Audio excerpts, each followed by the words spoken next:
Hi there, in this tutorial we're going to look at how to use Dreamweaver's extract feature. Now extract in Dreamweaver makes it super easy to convert something like this Photoshop mockup I have here in front of me into a fully responsive website. It opens a fully interactive PSD inside of Dreamweaver.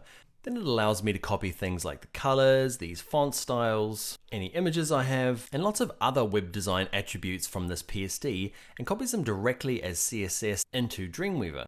So let's switch over to Dreamweaver and get started. Now for this tutorial, I've got my extract-start.html open. I've also got my view as developer. You can see here in the top right, okay, you could be at standard. I'm going to use developer for this one. It will still work in standard, no problem. Also, if you'd like to follow along, you're going to have to create a site definition. I've already done mine now. If you want to do your own, you go up to site and you go to new site.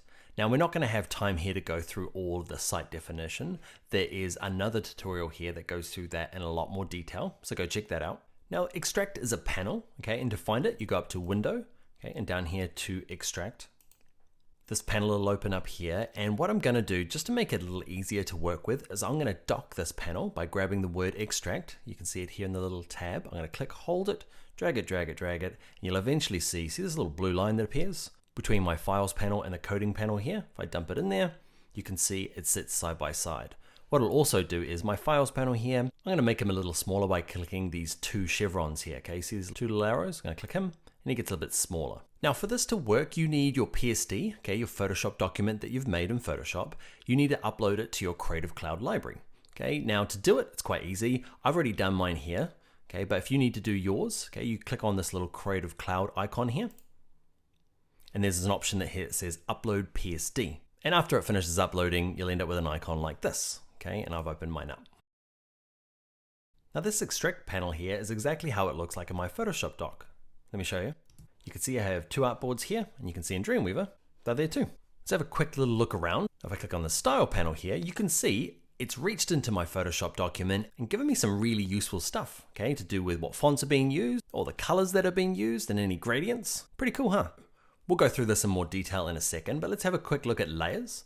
Okay, these are the layers that are being used in my document. If I click on this 1200 pixel version and click this folder here, you can see these are the folders that exactly match my Photoshop document. And what we've done is we've made folders inside of Photoshop just to group things together to make it a little less confusing. So I'm going to twirl these back up again. I'm going to close down my layers. This little drop down here allows me to kind of zoom in and out. I can pick 25%, I can pick 50, or back to fit. Fits both artboards in. So I'm zoomed in to 50% now, and you can see if I hover my mouse around, you can see some of the elements on the page get this little box around it, and it just means that these are selectable. I can click on them and get different details. So all in all, we get the feeling, right, that this PSD is going to give me a lot of information that's going to make it super helpful when we're making our website. So the first thing, and probably the most important thing for me, is translating all the designs that I've done in Photoshop into language that I can just put into my website. And a lot of it is just CSS styling. Okay, let's say something like the gradient down the bottom here. There he is down the bottom of my Photoshop document. Let's have a look at my file currently. We're going to use real-time browser preview. So down the bottom right, we're going to click on Google Chrome. And this is the page as far as we've got at the moment. So lots of it are done, but there's lots of it that hasn't been done as well. You can see down the bottom here, this is my footer and it's big and white and I want it to be that nice gradient color. So let's jump into Dreamweaver. So lovely gradient, I would like you to tell me your secrets, okay? And I can do it a couple of ways. The easiest way, if I click on him here, it's guessed that I probably mean background image. Okay, and you can slide along here and it's got the gradient and all of its different attributes. All I need to do is with it ticked, I can click copy CSS. And this is feeling far too easy. I'll scroll down the bottom and I'm going to find my footer. Where are you? There he is there. I'm going to use the new fancy quick edit. Okay, so I'm going to right click it and go to quick edit. And what that's going to do is it's going to tell me that there is some styles applied to footer already. Which ones? Not this overall HTML one. Okay, it's this footer one here that I want. Okay, and it's telling the footer have a top margin and some padding, and it's got a color of white. But remember, color by itself refers to the font color. And what I'm going to do is paste in the CSS that copied from the extract panel. And it can't be this easy, surely. Oh, but it is. Okay, I love it. And the best thing about it is that not only is it put in the gradient, but it's also put in the browser prefixes, okay? Because gradient is one of those CSS properties that's still quite new and browsers need to be told what to do. There's WebKit, there's Moz, there's Opera, and yes, it's done it all for us. And seriously, that's enough for me. If the extract panel did nothing else, just doing gradients with all the browser prefixes is enough for me, but it does a whole lot more. So let's go check this in the browser now. You can see here's my lovely gradient, and it matches perfectly my PSD. Now let's jump back into Dreamweaver and look at a slightly different way of going about it. So we selected it and ticked it here and said copy CSS, that's great. But remember at the beginning we saw the styles panel. If I click on him, it's already gone through the document and found all sorts of useful things in here. And you can see here's my gradient. Okay, I can click on it and I can do the exact same thing and click copy CSS. It doesn't matter, you get the same browser prefixes. It just depends on which way you prefer working. So let's close down quick edit. So next up, we're going to look at extracting images from our PSD. I'll show you the image we want. Let's jump to Photoshop. It's this stamp image down the bottom right here. I want to grab him off my PSD because he's currently not in my web design. So to get him, I'm going to close down styles, okay, and I'm going to open up my layers panel from earlier.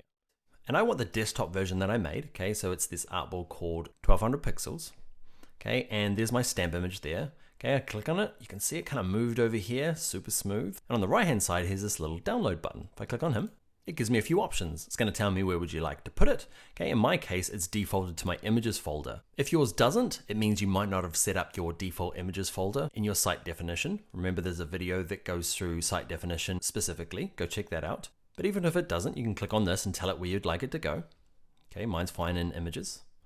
Now you can rename it, okay? Mine's called stamp, that's perfect for me. But if you're naughty like me and you've got all sorts of untitled layers, okay, you can go and name them at this process. You can see it's going to append it with a PNG because we've got it selected down here. Now I want this to be transparent, so I need to be a PNG 32, but I could pick a PNG 8 or a JPEG if I needed it to. Now the last of the options are really handy if I'm working with a responsive site and I've decided to switch out the images for the different media queries. So what you can do is you can click this pencil here, you can pick the different sizes you'd like. Okay, you can pick the medium DPI, the extra high for retina screens, okay, or the extra high DPI for even larger screen resolutions.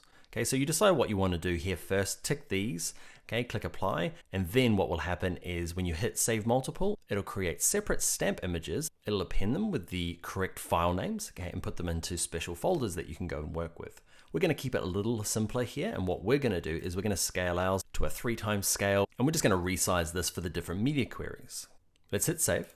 Now let's have a little look where it put it. Okay, so over here, my files panel, okay, I'm going to click on files, there's my images folder, and inside of here, I should have one called stamp. And there he is, stamp.png. Great. It didn't exist before. The extract panel pulled it from my PSD, saved it as the right format, and jammed it in there. Nice. Let's close back the files panel. Now I want to put this image in my HTML over here. I'm going to put it here. Okay, this is my stamp's going to go. I'm going to put in my src for the source. Okay, press return. I'm going to click on browse. And in my images folder here, and where's Mr. Stamp? There you are there. Great. Click open. Cool, let's check him in the browser.